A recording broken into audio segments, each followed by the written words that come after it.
back with another one, man. It's your host, William Husayn Freeman. Got my man Kareem with me.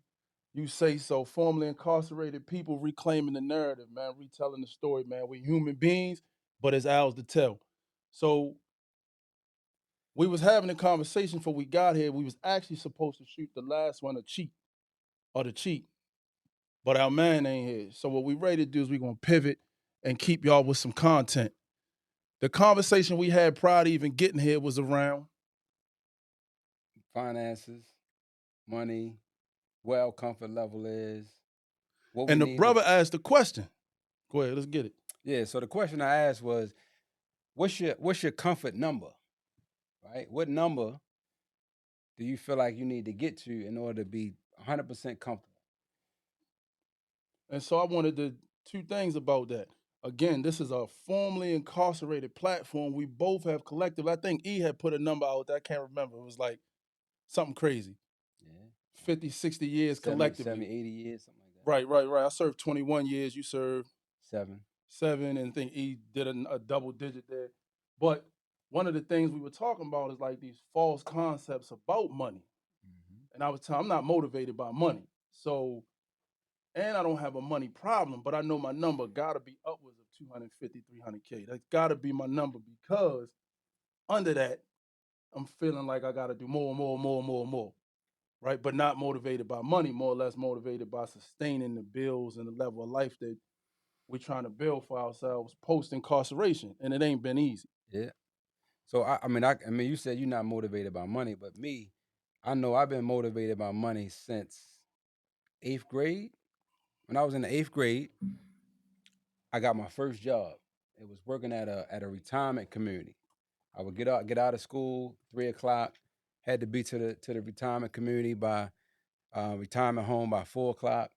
I was washing dishes, taking the plates off the tables, cleaning off the tables in the retirement home. And my man, he come to me, he said, boy, what you made on that paycheck in 2 weeks, I made in a half hour today. And ever since then, I've been motivated by money. I was probably 13, 14 years old. Ever since then, I've been motivated by money, right? And so just recently, I left my job. It's been 15 months now, and I left my job. I was basically in a corporate position, making over 6 figures, and all my motivation was money. It was money. How much money I can make. I left my job, and now I've been thinking more about like my freedom, my purpose, my passion. What I really want to do with life. How much time I have left in life, and so I asked you, like, where's your number? Because for me, it's like, it's always been about money. So let me give context because what I don't want to do, like, so growing up, I'm talking about where I am now at 40, because Right. I don't think the way I thought at 15. Right. So, but what I realized was that I still wasn't motivated, although I went to prison about an argument over money. Right. I didn't go to prison about money because it was money, power, and respect. I was trying to fall in that middle. Mm-hmm. So I was motivated by the idea of having power, and I think that came from being powerless, growing up, not knowing what power really looked like. So power, as we talked about in the cheat, power was centered around how many women you had, Yeah. how many shoes you had, Yeah. and how many people could speak to those things. How many people could say, nah, yo really banged 15 chicks in the last 2 weeks. Like, that was a thing. But the money gave you the respect. But, and see, that's what I'm saying, because that's a piece. I think that's a whole segment. We can get to that respect piece. And that's why I said I fell in the middle. It wasn't money that motivated me. It was the law of having power. And I think that was connected to, like, as a kid, I was attracted to older women. You follow me? So being attracted to older women came as a status symbol. She had a car, she had an apartment. She might have had a kid, but that came with me acting or playing a role as responsible. So it took for me to go to prison and not have money, but still have motivation to realize that through it all, I wasn't motivated by money. So here was the conversation. I had said in response, I don't know what my number is, but I know I do dumb stuff with money. And it ain't that I'm not a shopaholic, but I'm the type of person who believes that if you believe a certain way and live a certain way and carry yourself a certain way, then reality happens around that. Like we can manifest reality. So I was saying to the brother, like, man, when I go in the store, I don't even look for the tag. Like that's my mother in me. Mm-hmm. I don't go look for the tag. And the tag could run me up against, boy, you into the, don't go into that money right there. And I'm not even considering none of that until I already made the purchase. Mm-hmm. So I'm the exact opposite. Right. No, I'm not. I was saying like the tag first. The hardship in that is that I don't negotiate. I don't look to make deals. You tell me your number, that's what I'm gonna pay. Right. And the pride in it is I feel like the relinquishing of the money without even questioning it is symbolic of power. So I'm still saying I'm motivated by power. And I think for me that comes from the lack thereof, if that makes sense. Right. I think for me now, my motivation has changed from being motivated by money to now I'm motivated by freedom. What is that? When I You did 7 years. Exactly. So did you feel, let me ask you a question. We on the yard. Did you feel more free now out here in the world, or were you more free in prison? According to your definition. First, let's get a working definition. What's your definition of freedom? My definition of freedom would be the ability to do whatever I want, whenever I want, however I want. Who is that? Who can do that? A free man or free woman. So I'm a source major, right? So I don't, at this point, the juxtaposition to life is that I got involved in higher education. And one of the things we got to look at was masculinity. Mm-hmm. There is a man who moves like you just moved and is fashioned out of the time of slavery. They were one-eyed willies then, cuffies, right? And they were referring to the peak hole on their penis. Mm-hmm. They were slave drivers, landowners, right? Owning more than 10% of their wealth and land and owning a herd of slaves, right? Mm-hmm. They move like that. And the title for that is hegemonic masculinity, which is a type of masculinity that is above reproach and punishment. So think about Donald Trump. Mm-hmm. Think about, and these are the people that come to mind, right? Because they'll never go. They will never go to jail. They will never be punished for the things they say that any other man try it and you're getting castrated. Mm-hmm. So I caution that idea about being able to do what I want, when I want, whenever I want. That's not real, I think. I think freedom, but I do think freedom is, for me, the ability to do otherwise. So here's what society has set as the glass ceiling for me. You follow me? The ability to do otherwise than what society has written for me despite my bad decisions, to me is freedom. Mm-hmm. And I think that I was more free. Give me an example of that when you get a chance to. I got you. I'm gonna hear what your example is. I got you. But to give context, I think I was more free in prison than I am out here. Because out here, I think that an extension of prison is being handed the responsibility of maintenance in life. Where in prison, that was on the state or the citizens. And an example of the ability to do otherwise, again, so. But at the same time, not to cut you off, in prison, you don't necessarily have the free will to. I never said free will. To do and choose to do whatever. I never said free will. I said freedom. Okay. And I do think they're different. Okay. But the freedom in prison came, and we talk about it. So, and I'm not ready to get all deep in religion and all of that, because that's not the essence of this podcast. But there's this word in the Arabic language, sakina. Mm-hmm. Sakina. Okay. The word translates as a type of tranquility, a type of peace. Exactly. That could only come from God. And that's what I'm looking for. And that's what I feel like I'm able to accomplish by not being an employee of anybody's company. Mm. I can achieve that level of peace and tranquility. Yeah. And for me, like being out here, I don't get to tap into that level of peace or that level of tranquility or that level of freedom because I'm bound by 2 mortgages.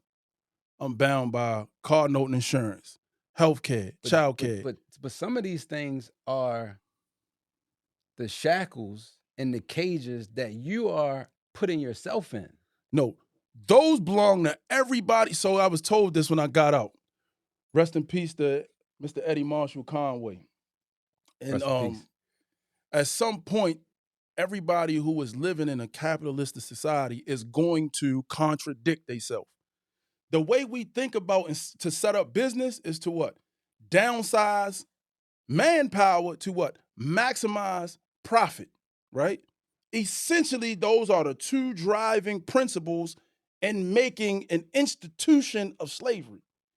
We need a low-wage working system that we could pay next to nothing and maximize our profits. Now I want to bring you to what I'm saying. Why? So I'm always in this podcast, I'm gonna always make a connection between modern day incarceration and slavery because they are cousins. Mm-hmm.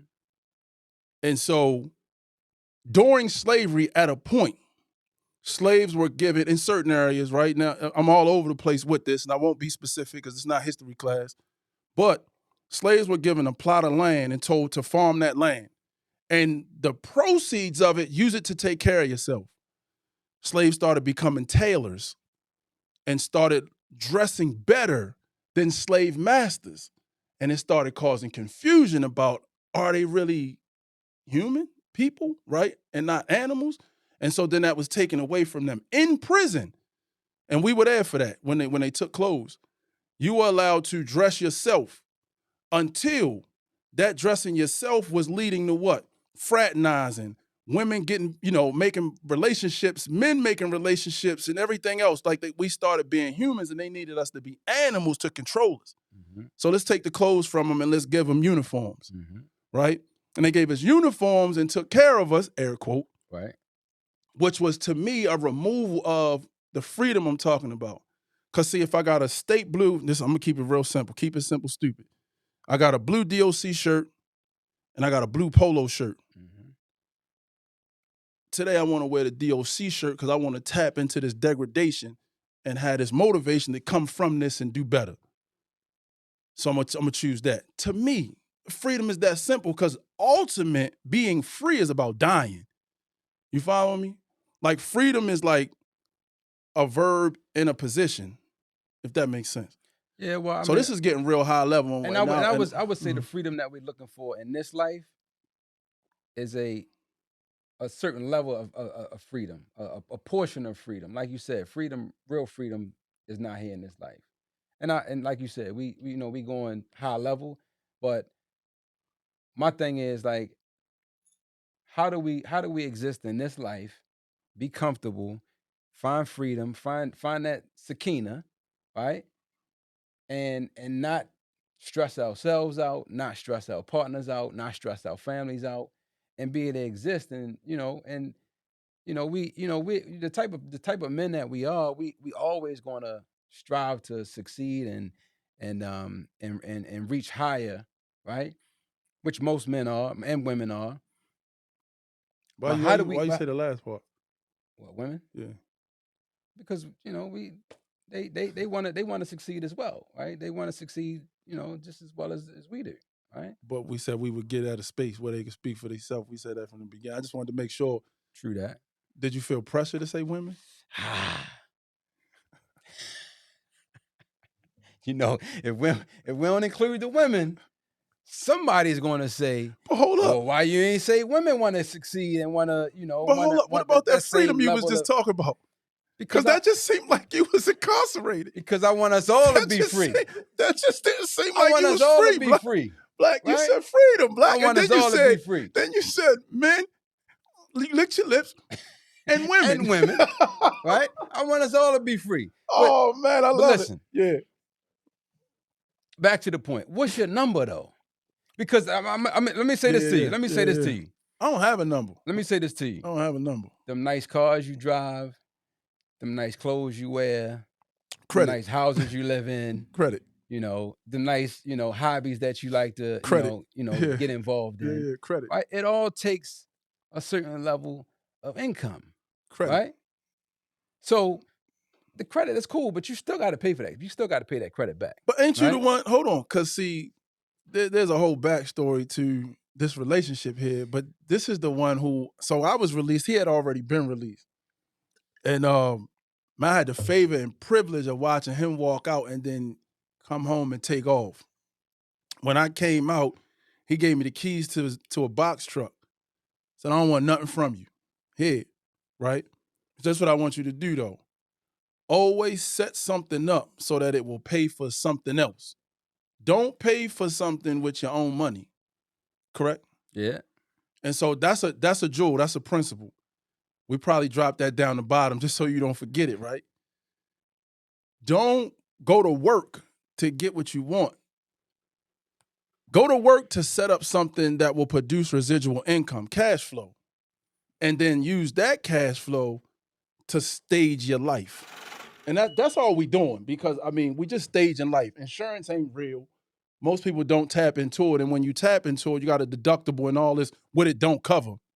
Most of what's going to go wrong without an accident ain't covered in a car. Not gonna be covered. Insurance ain't real. Taxes ain't real. You pay taxes on stuff so you don't lose it. But the minute you don't pay taxes, you could lose it for less than a fraction of the true value of whatever it costs. So I'm just saying all this stuff is staging. So how could any of this be freedom? Because we have to establish what we And women. Us and women. we have to establish what we define as freedom. Yeah. Right? And just being able to wake up in the morning and not think about money. Not think about money. I like it. It's a goal. It's a goal, right? And so how do we achieve that, right? How do we achieve that, and what's the number? And if it's not a number, then how do we look at life and say, like, it's not about the number? It ain't. And so, again, science shows people live longer, healthier, more prosperous lives with deeper interpersonal relationships.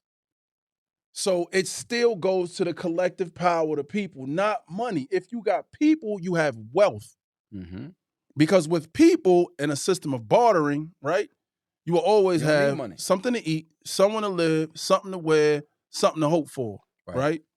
But you could divorce the collective and chase money and be left with a deficient or a less than, whatever the life expectancy is after we done experienced the carceral system. And so I say all of those things to say I don't have a number as much as I want to make sure that the people who make up the kinship, the family, the collective, like always feel supported. That may not be money. And money's not the best thing I feel like I could give. Right. So let me ask you this question. Because you did twice as much time as I did.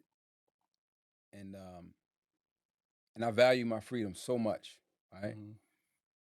You value being out of prison, physical prison. Being out of prison, exactly. How do you feel about that? Like, I mean, like how what is your outlook on being out of prison compared to how much money you can earn out here in this free world, or outside of prison, I should say? So wait, if I understand the question correctly, it's asking me to put a monetary value on how I feel about like being free. Is that what it's asking? Well, let me say this. Oftentimes I miss prison because at the end of the day, every person is as good as they are butt naked and uncircumcised for men, and women the same, right? I'm gonna throw women in for us. And so we come out here, and in the process of staging life, we lose that connection to one another. We enter into the race. Okay. Hold on, this is the point. RACE, right?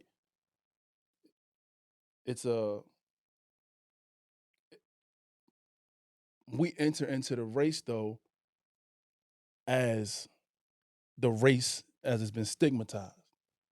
And so, brother, that's I'm making a point with that though. Keep going. Yo, I think there's value in trauma bonding. can I stop you for a second? The relationship that you and I had in the joint, right? Wasn't based on money. It wasn't based on money. It was a few dollars there, but it wasn't based on It was money. a few dollars there, but it wasn't based on money. But the relationship that you and I had in the joint, I came out here, you came out here, right? We didn't allow that bond to end, right? Through the whole time that you were there, and then coming out, we didn't allow that. We didn't allow that. We didn't allow that to end, right? And so I understand what you're saying when you say the race, right? And I challenge and I wonder how many men that have served time and been, and served a substantial amount of time in prison, how many of them miss prison, right? Because of the challenges that we have to face out here in society, right? But the thing I think about the most is all of the bonds and the relationships that I established, that we both established inside. Why can't we maintain them, right? And sometimes the reason why we can't maintain them is because, like you said, the RACE, right? It's kind of like we're all on the track, right? We're all on the track. Everybody wants to be Husayn Bolt, right? Fastest man alive, right? But why?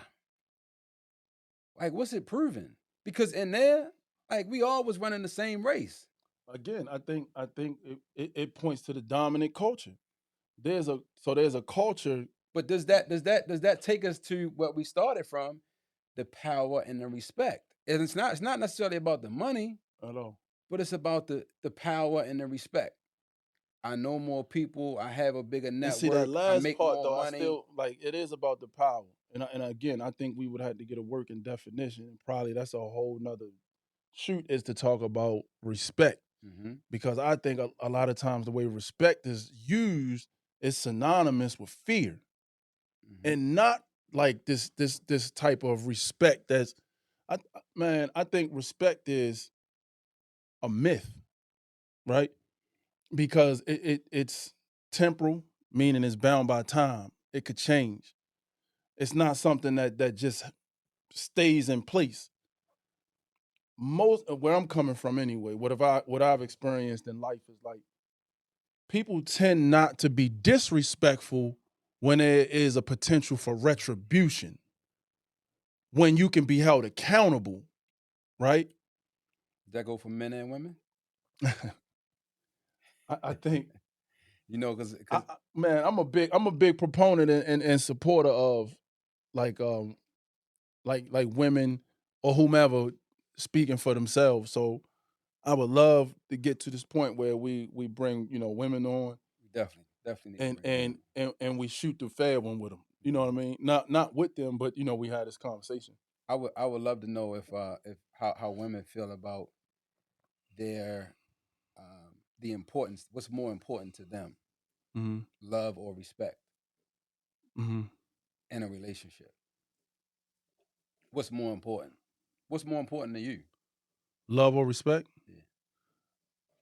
That's interesting because I would probably have to think about that because I wouldn't put love with respect. Man. I wouldn't put love with respect. Man, viewers, let me tell y'all something. It's very seldom that I get this man stumbled up on something. It's very seldom I get him tongue-tied. Yeah, I mean, love. What's more important, love or respect in a relationship? What's more important? What do you think is more important to her? And I gotta choose between both of them. What do you for think? her? For mine, I know she's gonna say respect. And for you? And I don't know because I'm also aware of being deprived of love, and then feeling like I had to chase power in the hopes that it would gain me some respect. So I don't really. So that 21 years, that 21 years that you did, was that chasing respect, or was that chasing money? Purpose. It was chasing purpose. Purpose. Okay. Like that was so. For me, after 8 years, it got into like, what is my why? Like, what is my why? Like, why am I taking in nitrogen and oxygen? Like, why do I want to be here? Like, why won't I just end it myself? Because at a point it felt like that was possible too, because it didn't have an end. It was 21 dog dizzying years, day after day, hour after hour, and it didn't seem like it would end. And so for me, in order for me to find a reason to not end it myself, I had to find my purpose. And so in finding my purpose, though, I learned that being interconnected, interdependent with people around me generally gave off a disposition of being a respectful person. But if I'm being honest, I probably didn't think about most of the people who felt like I was respectful. I was simply chasing my own why, and it radiated to others like, yo, I dig Slim, man. He a cool dude. He respectful. He got integrity. I think that's how it happens most of the time. Yeah, it's inward and then outward. Yeah, hell yeah, I think so. I think so, and that's exactly what happened, right? And that's how I feel like I was able to, and still can, like, I can build with anybody. I can build with anybody. What I won't do is hold another man, Jim Johnson. That's where you bound to be like cut off from the energy. But to go back to the finance piece, because I learned a lot of lessons about money. Because, you know, again, money finance, money management, it has to be taught. You have to learn that from somebody who has that. You can't figure your way to building wealth. You can figure your way to riches. The difference being riches being something passing through your hand to others. And so there's and in prison is a perfect microcosm to look at to see what I'm saying. People would come to prison and come out amongst the masses with a bag, a trash bag, a folder, a bin, some kind of mechanism holding nothing but pictures, showing a time before when this person seemed to have had it. And then they generally got treated differently. Like somebody would come out and show the coupe. They would come out and show the jewelry in a picture. But you got on the same DOC blue shirt I got on. And I'm telling you, this is when I was learning to divorce money, when I studied it. When I learned that money wasn't the paper worth the paper it was printed on. When I learned that we were taken off of a gold standard under Richard Nixon and put on a currency standard, and then currency, greenbacks, became fiat, meaning they were backed simply by a word, a promise from the government that is also written in the same law that could be revoked at any time. So government did not have to respect it. And why they had to pass a law that the FDIC, something, one of those acronyms, that they would assure you would get $250,000 of your money back out of a bank if it crashed, right? Now that's if you had a percentage above 250. Not you had 250 and one and you're gonna get 250. You might not get 250. And this is the type of stuff that I started reading about the Federal Reserve Bank, the 12 chair people who sit on it. And I started learning that, man, I don't want to be motivated by money. Because how can real be motivated by something that ain't real? You living in a, you know what I mean? You living in a virtual reality. And that's why it was easy for me to shoot and kill somebody who looked like me. You dig what I'm saying? Like, you know, I'm let's just be transparent about that. But purpose made me generally learn to respect myself above money, and that came out to others. Like, again, I still hear it to this day. Like, somebody asked me a question, and they said, do you feel like what you've learned about making money makes you a better man? And I didn't understand the question. Because again, I didn't understand the question from my standpoint after that experience, but I understand the standpoint from somebody who hasn't had that experience to understand that the breadwinner, you know, the title of being a breadwinner, it kills people who look like me and you. Stress, heart disease, diabetes, like poor diets, poor motivation, right?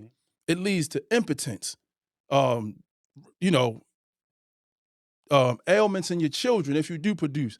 Like, bro, like, I don't have a number, but I do love the ability to do otherwise. So, do I want to wear a pair, OJs, or do I want to wear a pair of new ones? Do I want to wear a pair of I don't know, Chucks? I don't know. You know what I'm saying? Like, I like that. I like when I can make a decision other than the one that is so it's a choice. A choice is like door one, door two, right? You're making a pick one, right? The ability to do otherwise is to say, hey, I don't want door one, I don't want door two, I'm gonna create a third door. And the reason why I think in business, chasing a dollar amount, do I have those aspirations? You know I do. But I realize that with the way that I think about money, it probably won't come because people who make a lot of it generally tend to be not good people. Right. People who have it and don't share it tend to be the ones who have it and always got it, right? And I don't want to be that person, man. Like, I threw life away about pennies on a dollar, and it wasn't even mine. So I think for me, if I could not, what you said is true, right? Because it's about time, like wanting to buy back my time. And it took one of my mentors said this to me, and I got about 6 mentors now, but one of my mentors said, he said, it's not about money, it's about giving people money because that's what they want, and you taking your time in return. Right. So if you don't have a big car, but you got stamps in your passport, I would rather see you in that fancy car and have stamps in my passport, right? And this is how during COVID, when COVID hit, man, I worked for 4 organizations and started one. And it wasn't because I knew it or how to do it. It was because we were getting this grant money, and then money went from having to be in person to being online. And I realized something like, hey, I give you $150 to do X, Y, and Z. People like, what, for real? Man, I'll do you one better, right? And people would put themselves in a seat for me for 10, 12, 13 hours a day. And I literally could float around like I had no care, but guess what I didn't have? Money. But people would see me and they'd be like, yo, what you doing? Right. Yo, what, you don't work, yo? Man, they used to say that down the motorcycle shop. Because people could see you, they thinking that you doing the wrong thing. He got money. Right. Right? You floating around when everybody else at work. Facts. And that's what I mean. And my work was still getting done, but because I had subbed it out. Like, literally, I was subbing out. I was in, man, true story. I get in that last leg of college, mom was dying. You remember, my mother's dying, stage 4 kidney cancer. And it had metastasized, spread through her body. Man, immediately, I needed to be with her. And that is when that made the most sense. And that was right after COVID hit, right? She died August 16th, 2020. And it made the most sense to me from that point moving forward what prison was about. Prison was about maximizing how I saw time. Not doing it because you don't do time. Time can't be beat, it can't be done. Right. That's the idea about marking off calendars. Time is the same time it was the time before is going to be the time next, right? Time is unbound. We put a metric system on it to understand it, but that's at our level. We can't stop it, slow it, and money won't do that. The wealthiest people die. They got to die. But I literally was in the last leg of college, ready to get my undergrad and ready to drop out. And one of the professors said the same thing I had heard so many other places and saw something wrong with it. They said, well, look, why don't you just ask for help?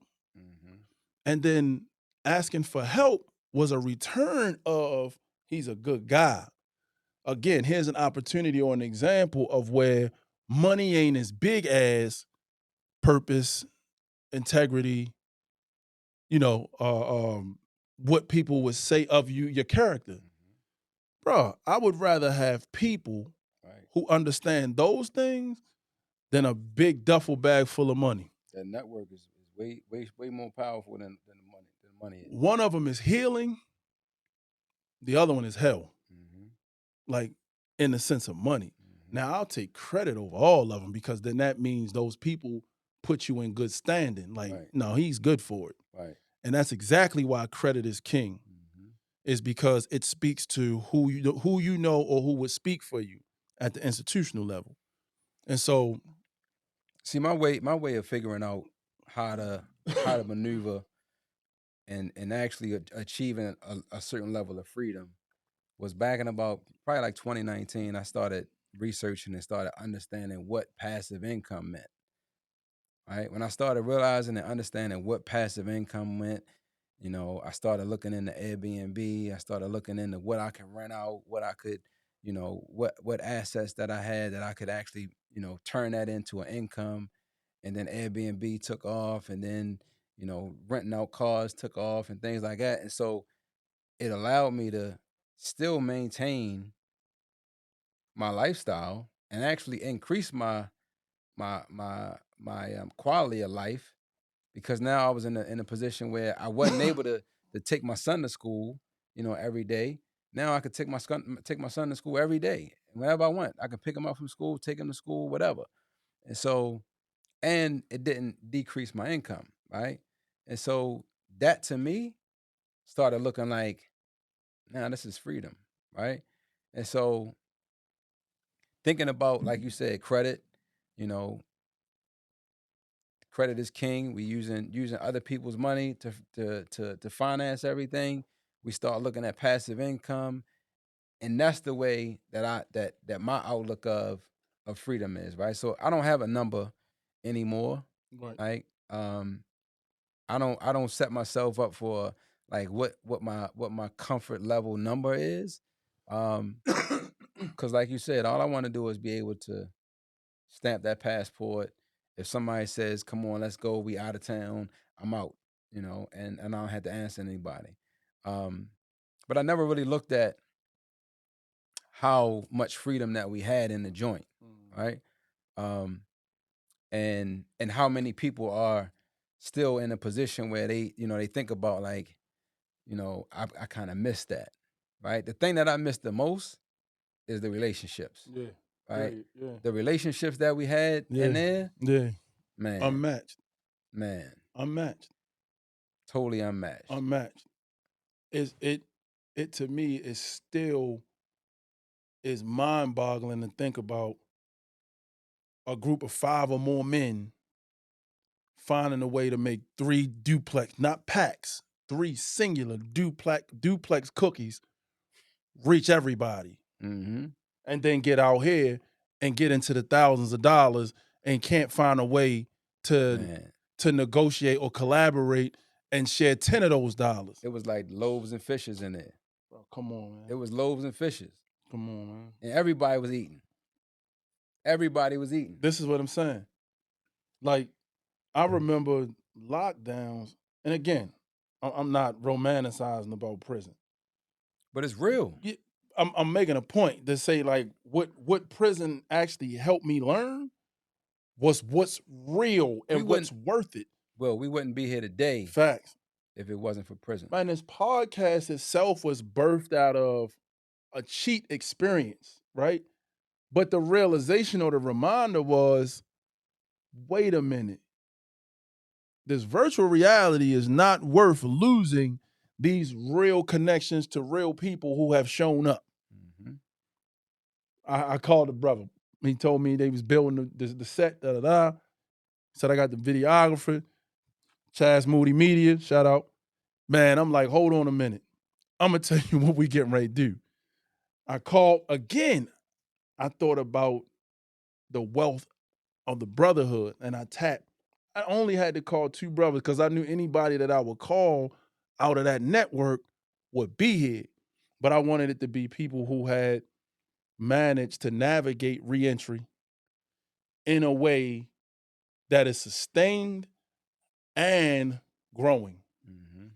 And that was important. And Mm-hmm. I wasn't doing that to emphasize money as much as I was tapping into people that had found a way to purchase their time back. Mm. So I wouldn't have to fight people to show up because they work in a double, Mm. or the boss said they had to stay because they work in a job they don't have that power. Mm. See, exactly. This is my point. So me being available to whenever you said, Kareem, we wanna shoot on this day. Any day that you've ever said, Kareem, we want to shoot on this day, it's never been a day that I had to say, oh no, I can't make it. With one exception, the brother went out of town for his birthday. You know, Put his feet in the air. You know, we gotta relax and enjoy. Yeah. Part of freedom. And the trip was planned the day before the trip was had. And That's how they all get planned. That's what I'm saying, though. It's about that. Again, that's a for anybody watching this. I really want to push this home, right? And again, if you got comments, man, comment. You got agency, you got an opinion. We love to hear it. We gonna respond to it. We want to know. We would want to know, but I'm saying you looking at individuals who, however you look at it, a day in prison is a life sentence if it's the wrong day for you to be in there. And you can take that how you want to take it.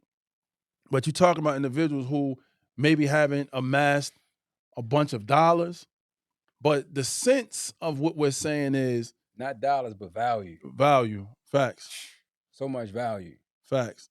And what we're saying around that is it should never be money over everything. Like, we really got to find a way to deconstruct these myths about manhood, about money. Like, learning about money will teach us something about ourselves if we take time out to do that. I'm not talking about learning how to make it, learning how to invest it, what stocks to buy, none of that. And I dibbled in a bit of a little bit all of that while I was incarcerated. I got involved in DRIPs, dividend reinvestment programs, right? You literally can Google that if you want. They come out with a periodical. I bought Nike, I bought GE, I bought AT&T, didn't even know what I was doing. You needed $250 for Nike, you needed $500 for AT&T, and you needed $500 for GE at the time. And the return after 3 years was some money, but again, I'm not here promoting those processes. What I'm saying is I know people now that I could ping for almost many things that I would need, and that's what we need to get to. We need to get back to when community mattered more than staging your life. Yeah, because what people don't realize is the social media it's an illusion. All of it is. Of course, you get to post what people see, so you control the production and the outcome. Right. And the outcome is people lusting after your lifestyle. Right. And when you meet many of these people, you find out it ain't that. It's not that. It's not that. The car was rented. Right. Or wasn't theirs at all. Right. And so I mean, when like you said, when we talk about being in prison, it's no way that you can fake that. You can't fake that. If everybody got a DOC shirt on, you can't fake that. Right. Right. So I see what what what your outlook is on that life in prison. But how do you get to a point to a place where it's like, you know what, I'm comfortable here. I'm comfortable with what I have going on, right? Mm-hmm. I respect myself. Mm-hmm. I respect my relationship, my family. You know what I mean? And I'm trying to get you away from that job. I understand why you took it. It was a great opportunity, but I want to get you away from that because I know that me doing 7 years in prison and you doing 21, right? I probably spent 15 years of being an employee, right? I don't even want to see you do that. I don't want to see you do it because I know how much potential you have, right? You're a boss and like you don't need to be somebody else's employee, right? And so I want you to be able to see. It's always about that roadmap, right? And if you can look at my roadmap and see, like, okay, well, Kareem came out, he did 15. He spent 15 years. working for somebody else. And then he came to the reality that, you know what, I don't want to work for anybody else anymore, because I'm sacrificing my freedom, I'm sacrificing my time, right? Even though 50% in the office, 50%, you at home on your laptop, we gotta get away from that. And I dig that. But and I probably never shared this with you. I was, I got out and had these ideas about money. I think I came home, I might have over the course of about, I don't know, 13, 15 years, I came home with about 27, 26 and some change $1,000. Not a lot of money, but getting out of prison with it and a composition book of ideas, I was, in a place where it could work.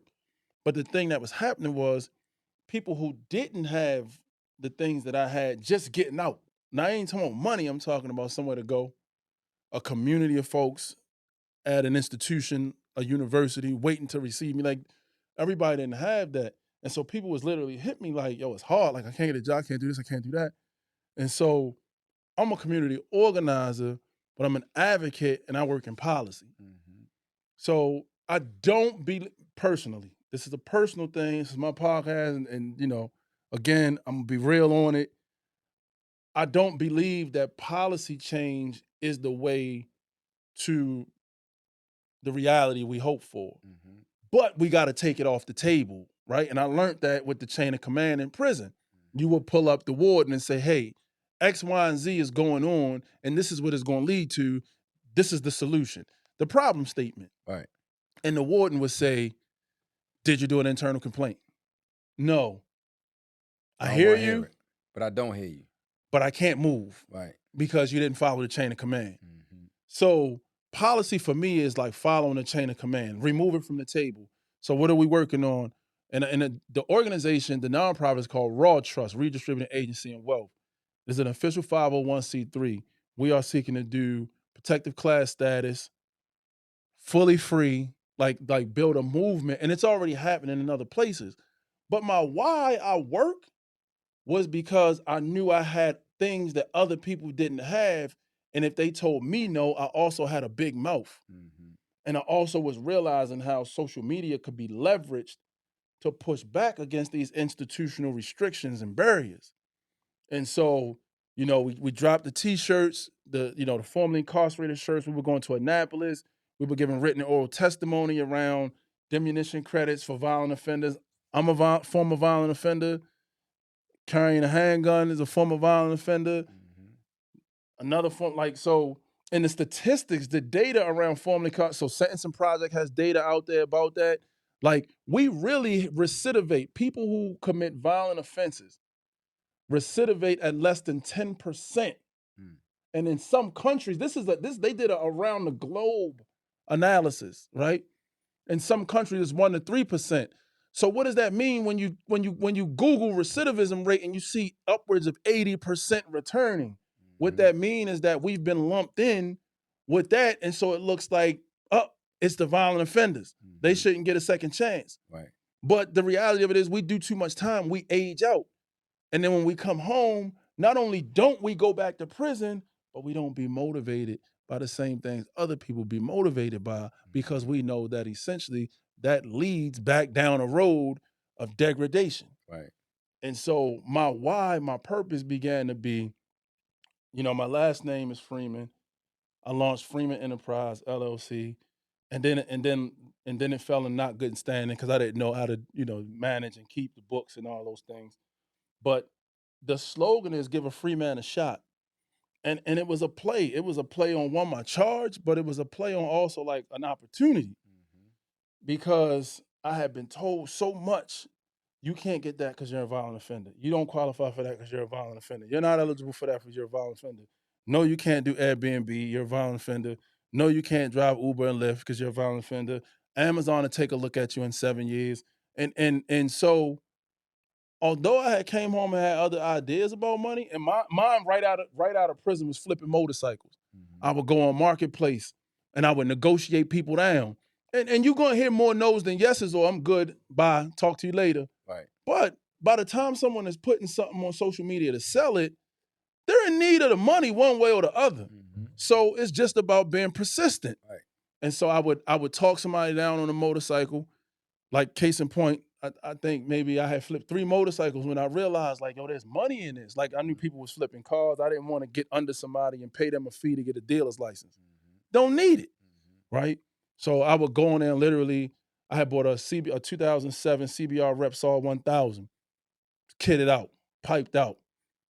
The dude did everything you could do to it: valves, air filters, like racing rear sets, tires, Diallo tires, like it was crazy.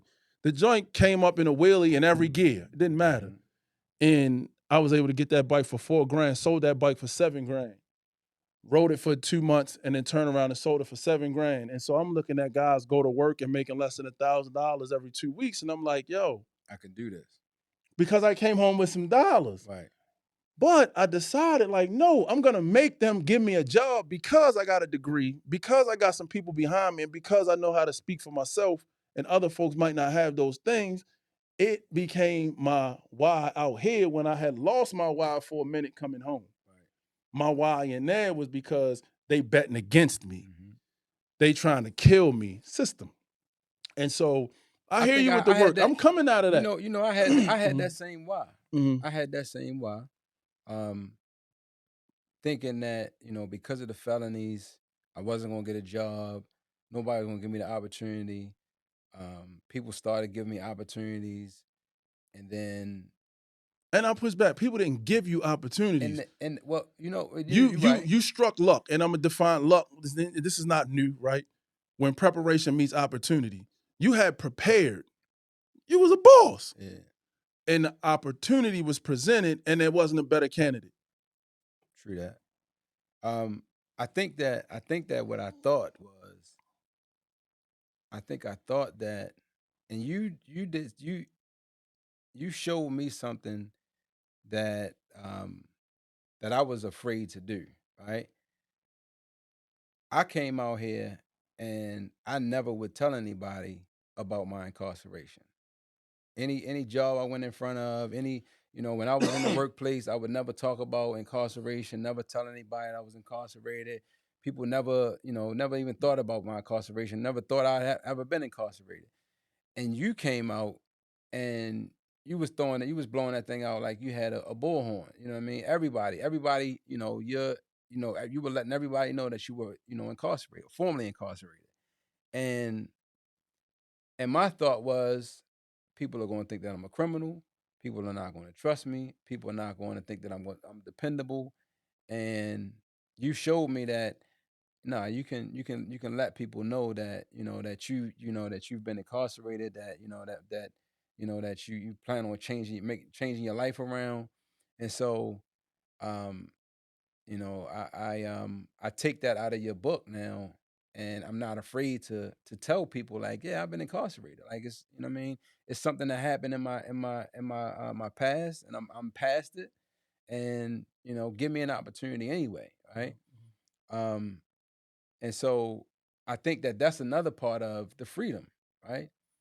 The freedom to be able to tell someone, yeah, I'm formerly incarcerated, right? And not feel like, oh man, let me call HR and let them know that now we know that you were incarcerated. We might have to take you in front of a board or whoever, right? Owning, knowing that I'm my own boss. I'm not gonna fire myself, right? Um, but I really respect the fact that that is part of my definition of freedom. And when you came out with um, Freeman Enterprises, and you were just blasting it out there, I was so proud to see it, because I was like, man, like, you know, my brother's really giving, he's putting a face to this formerly incarcerated stigma that people put on us, right? Mhm, And we're the unicorns, right? mhm, Like you said, it's what, 80% that go back, mhm, right? I mean, we've been out here for years now, and no return to prison, right? mhm, And so um sometimes, like, people, like you said, like, we can be looked at as the experts of how to do time in prison. I don't know if you want to call it successfully, but do time in prison, come out here and stay out here, right? And not just be out here, but be productive out here, right? Um, and looking at ways on how we can create opportunities for other individuals, right? Some people they spend time in prison, they get out here, and all they looking at is just, I just want to survive. I just want to be able to, make Get a job. minimum wage, right? That's want a job. That's all I want. I just want a job, right? But we've been able to be placed in a position where, as though now we're giving other people opportunities. We're, speaking on behalf of, formerly incarcerated people or incarcerated people, and changing policies, changing laws and things like that. So, my definition about freedom, it is bigger than just, being able to go anywhere we want to go. That's dope. Being able to stamp the passport. And right? I like how you brought us back to like the beginning of this, right? And you held your ground. I want to hold mine also, because coming out and telling the world I had been formerly incarcerated was to get ahead of the search. I knew I'd be background, right? So before you background me, I'm gonna tell you, and that was born. We learned that as kids, right? Playing the dozens, cracking jokes, right? The one way to stop the one guy you knew was really funny, and the minute he starts on you, you won't get a word in, was what? Beat him to his words and say everything about you he would say, Right. and then let him go. Right. And that kind of, take all his ammunition. It's an old school trick, right? It's kind of shown with like Eminem and 8 Mile, how he was rapping against this dude, Silly Rabbit, and he dogged himself and dropped the mic, and Slim lost, right? So for me, it's like, look, I know you're going to background me. I know you're going to look at me. But before you go and read the way it's written, let me tell you, I'm not just formerly incarcerated, but I was formerly incarcerated for a violent crime. It was the worst thing I did. I wish I could take it back, right? Like, being able to do that was more about reclaiming power than it was about getting money. Because again, the world is run on credit. So credit tells us you need someone to vouch for you, who is someone not based on money. At a point in this country, it's based on family name. It's based on your mommy and your daddy. It's based on where you grew up at and what schools is in that zone. It's based on how voting is counted and money is given to certain areas based on the voting turnout. It's based on who thinks voting doesn't work, so they don't show up, right? And so there's no money in those places. It's based on all of those things. And so before I come out and I go after dollars, I gotta go at it by, like, one, disempowering my enemies, by empowering myself to realize the reality was prison. If folks out here would learn that we're really in there without the fences, this is like being on a video game. And then that's what I'm saying. Everybody moved the same. Right. Society is doing that. Social media, when we grew up, being from West and East was obvious. We could sit somewhere and watch crowds of people walk by and say, he from West, he from East, she from West, she from East, based on dress, based on behaviorisms. Social media has everybody going for the same, right? So how is that not different? Like, how is that not the same as us in there with the same? It's the same, bro. Right. and look, I told somebody in the laws of what the 21 irrefutable laws of, what was it? Oh man, I'm losing it. But it's not compensation, but for the lack of what the term is, it's like good karma, right? It's not what it is, but for the sake of, like, getting to this end point and then, wrapping up for the day and getting back to life. The lowest rung on the ladder for good karma is currency. all of the business books I read, they talk about developing a niche, finding out what service you could provide, fill a gap, and people will pay you for it. But if you start with the end in mind, money, you end up developing ideologies like money over everything by any means necessary. So that means you'll kill your friend. Right. That means you'll rob your mother. That means you'll sell, you'll sell whatever to whomever, no matter the condition of that person. And I'm talking about, a pregnant woman specifically. But it was learning that, if currency is the last rung, the question was what was at the top. And when I read that was something called self-actualization, like bringing about, again, we started with this. That's why I'm taking us back to it. Like manifesting your reality based on ideas and concepts that you hold true, so much so you walk on them, sleep on them, you eat on them, you're known for them. And then you look up and you're like, wait, and this happened to me. So I couldn't find a job, true story. And I met a woman organically, wasn't looking for her, wasn't no relationship like me and her. We were going to Annapolis for something called Lobby Day. And I was going down there to raise hell that we should raise minimum wage to $15. And mind you, I didn't even have a job with minimum wage or otherwise. But someone said, you won't go? I said, yeah. I sat in the front seat because the back looked too happy. They were like, it was a group of folks who didn't come from where we come from. And they were celebrating, like they were really making a difference. And me, I felt like I'm going because I know some people who can't go because they got to be at work. Right. This woman sat behind me the whole way. We talked down on the way back. We had a conversation. Stop. We did a legislative training on Saturday and Sundays, learning about the way a bill moves through chambers and all of those different things, how to get bill language, where it comes from, how to draft it, who to give it to make it, code, Maryland code or whatever.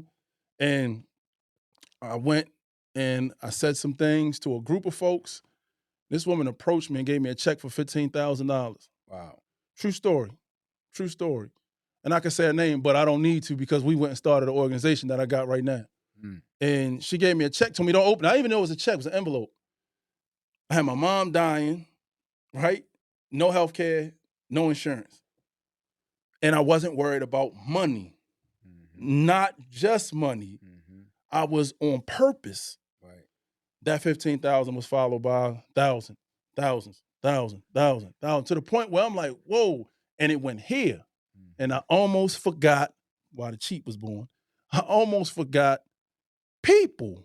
Right. That's the wealth. Right. You follow me? Yeah.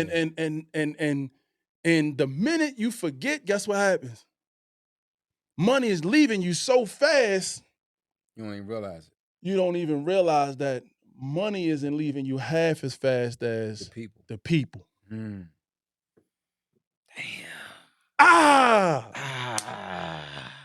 But man, look, man. Bro. If you like anything you heard, man, You Say So, man, podcast. We here.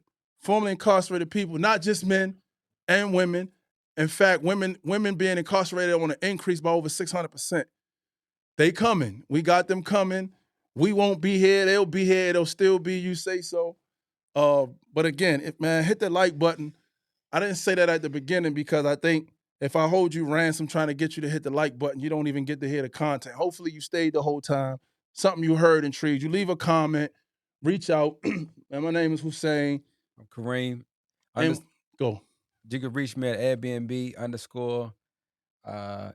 _ Kings. And you can reach me at You Say So 396 Instagram or William Freeman Facebook. They both shut down right now, but if you go on there and follow me, when I bring them back up in a few months, after I reestablish my purpose, I will get back to you. So again, formerly incarcerated people, man, give a free man a shot.